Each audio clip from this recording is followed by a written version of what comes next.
반갑습니다. 이번 시간에는 사회문화 현상에 대한 질적 연구 방법에 대해서 개념 설명을 통해 내용을 확인해 보도록 하겠습니다. 학습 목표는 다음과 같습니다.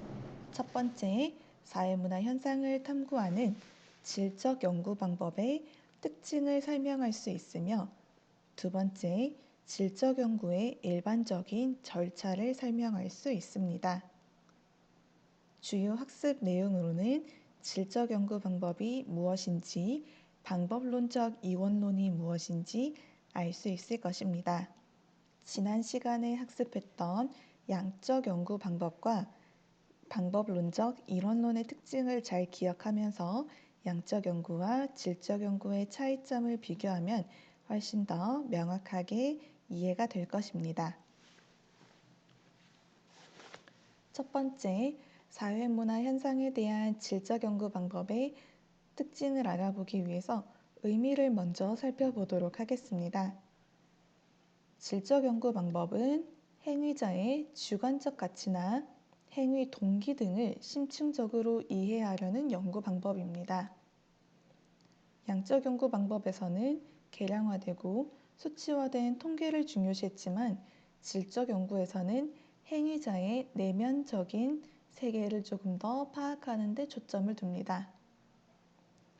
이러한 질적 연구 방법이 가정하는 전제는 사회문화 현상과 자연현상을 연구하는 방법은 달라야 한다는 것입니다. 자연현상과 사회문화 현상의 차이점들을 우리는 이전 시간에 학습했었습니다. 이렇게 다양한 차이점이 있는데 어떻게 두 현상을 연구하는 방법이 같은가 달라야 한다라고 보는 입장이 방법론적 이원론이었습니다. 이러한 질적 연구 방법을 수행하는 목적은 행위 주체인 인간이 만든 개별적인 사회문화 현상의 주관적인 의미를 심층적인 의미를 통해서 이해하고 파악하려는 것입니다.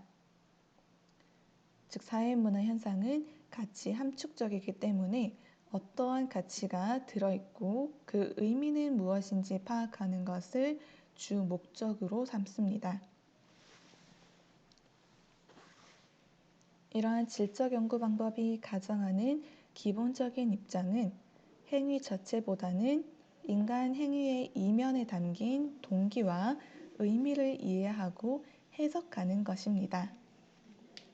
양적 연구 방법에서는 계량화되고 수치화된 자료 통계를 통해서 일반화하고 어떠한 법칙을 발견하는 것이 목적이었다면, 질적인 연구 방법에서는 연구자의 직관적 통찰과 감정이입적인 이해를 통해서 수행하는 것을 중요하게 생각합니다.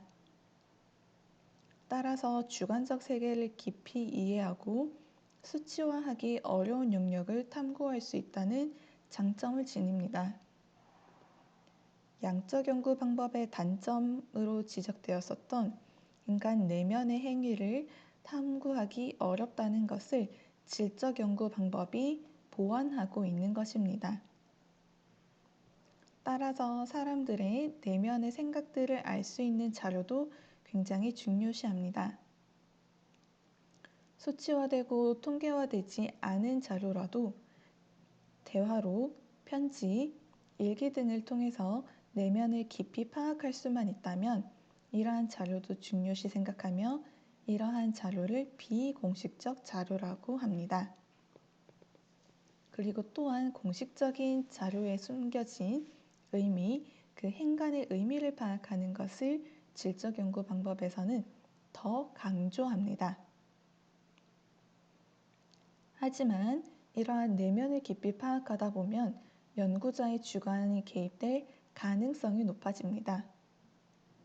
연구자가 주관적인 연구를 해야 한다는 것이 아니라 객관성을 유지해야 하지만 연구를 수행하다 보면 주관이 개입될 가능성도 높기 때문에 연구가 객관성과 정확성이 결여될 수 있다는 단점도 있습니다. 또한 개별 사례에 대한 의미나 해석을 중요시하기 때문에 연구 결과를 일반화하기 힘들고 법칙 발견이 힘들다는 점도 있습니다. 그리고 개별 사례에 대한 의미나 해석을 중요시하다 보니 연구 결과에 대한 일반화가 곤란하다는 점이 있습니다. 이러한 양적 연구 방법의 장점으로 활용되었던 것이 질적 연구 방법의 단점으로도 여겨질 수 있는 부분입니다. 질적 연구 방법의 과정에 대해서 살펴보겠습니다. 질적 연구 방법도 양적 연구 방법처럼 연구를 수행하는 입장이기 때문에 우리 사회 문화 현상에 대해서 문제의식을 가져야 합니다. 어떤 것이 연구의 대상이 되며 왜 이 연구 주제가 중요한지 심층적인 이해가 필요한 사회문화 현상을 연구 주제로 설정합니다. 양적 연구 방법에서 활용되었었던 가설, 즉 잠정적인 결론을 일반적으로는 도출하지 않습니다. 왜냐하면 질적 연구 방법은 어떠한 상관관계를 알아보는 것이 주요 목적은 아니기 때문입니다. 두 번째로는 연구 설계를 거치며 질적 연구 방법은 통계 분석을 중요하게 생각하지는 않기 때문에 개념을 조작적으로 정의하지는 않습니다. 개념을 조작적으로 정의했었던 것은 구체적인 그리고 측정 가능한 개념으로 변환시키기 위함이었는데 질적 연구 방법은 통계를 크게 중요하게 생각하지 않다 보니 개념의 조작적 정의가 들어가지는 않습니다.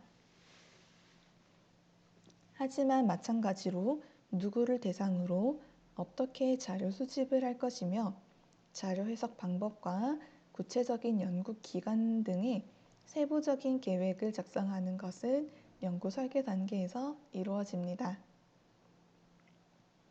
세 번째는 자료 수집 방법을 선택하여 자료를 수집하는데 질적 연구 방법에서는 일반적으로 면접법과 참여관찰법이 주로 활용됩니다.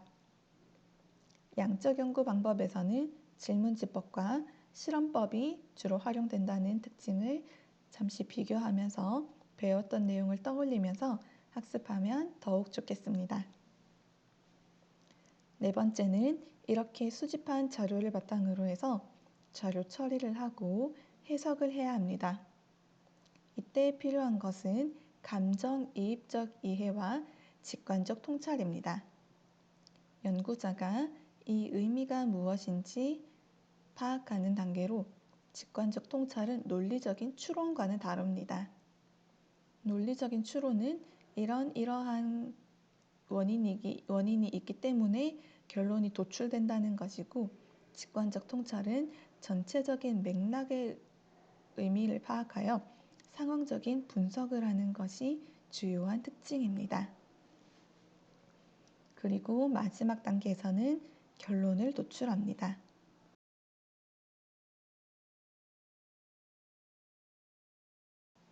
이번 시간에는 질적 연구 방법과 질적 연구 방법을 수행하는 과정을 학습했습니다.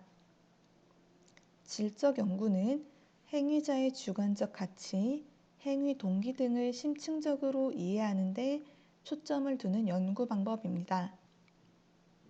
양적 연구에서는 통계적 분석과 일반화를 중시했지만 질적 연구에서는 사회문화 현상을 이루는 개개인의 내면을 탐구하고 동기를 파악하는 데 초점을 두었습니다. 그리고 이러한 질적 연구에서 가정하는 것은 방법론적 이원론으로 이는 자연현상과 사회문화 현상을 연구하는 방법은 달라야 한다라고 보는 입장이었습니다. 그리고 이러한 질적 연구가 수행되는 과정에서 양적 연구와 차이가 났던 부분은 먼저 가설 설정을 하지 않는다는 것이고 이는 어떠한 상관관계를 측정하는 것이 주요 목적이 아님을 이야기했었습니다. 그리고 자료 수집 방법에서도 차이가 났었습니다. 양적 연구에서는 질문지법, 실험법을 통해서 계량화되고 수치화된 자료를 중요시하는 반면에 질적 연구에서는 참여관찰법과 면접법을 통해서 그 상대의 내면의 세계를 파악하는 것에 중점을 두었습니다. 이처럼 양적 연구와 질적 연구가 파악하고 지향하는 바가 무엇인지, 어떻게 차이가 나는지 중심으로 학습해 둔다면 그 특징을 조금 더 뚜렷하게 기억하고 이해할 수 있을 것입니다. 이번 시간은 여기까지입니다. 고생하셨습니다.